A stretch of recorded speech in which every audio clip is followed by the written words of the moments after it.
बार्शी टाकळी तालुक्यातील पिंजर police station हद्दीतील पातूर नंदापूर येथील एका हरणाच्या मांस विक्री अड्ड्यावर पिंजर पोलिसांनी छापा घालून आरोपीला मुद्देमालासह अटक केली। आरोपींकडून पोलिसांनी हरणाचे मांस आणि मुंडके व इतर साहित्य जप्त केले आहे।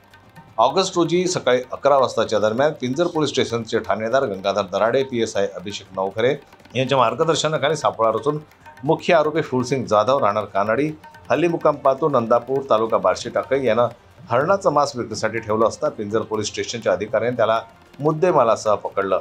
फुलसिंग हा पोळ्याच्या करीनिमित्त हरणाची शिकार करण्यासाठी गेला होता, अशी माहिती त्याने पिंजर पोलिसांना दिली आहे। या गंभीर घटनेची माहिती पिंजर पोलीस स्टेशनच्या अधिकाऱ्यांना लागताच ताबडतोब आपली चक्रे फिरवली। काही मिनिटातच पोलिसांचा ताफा पातूर नंदापूर येथे घटनास्थळी दाखल झाला। फुलसिंग जाधव यानं पोळ्याची कर असल्यामुळे हरणाची शिकार केली असल्याची माहिती दिली आहे। आरोपीकडून सर्व साहित्य, हरणाचे मांस, मुंडके, वजन काटा, सुरा, MH30GB 7706 क्रमांकाची दुचाकी असं सर्व साहित्य जप्त केलं आहे। पिंजर पोलीस स्टेशनच्या अधिकाऱ्यांनी वन विभागाच्या सहकार्यानं आरोपी फुलसिंग जाधव आणि सर्व साहित्य वन विभागाच्या अधिकाऱ्यांजवळ सुपूर्द केलं।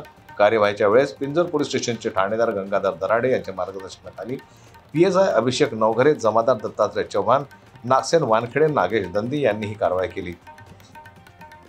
जन्मतल्या न्यूज करता अकोल्याहून संजय उमक यांची रिपोर्ट।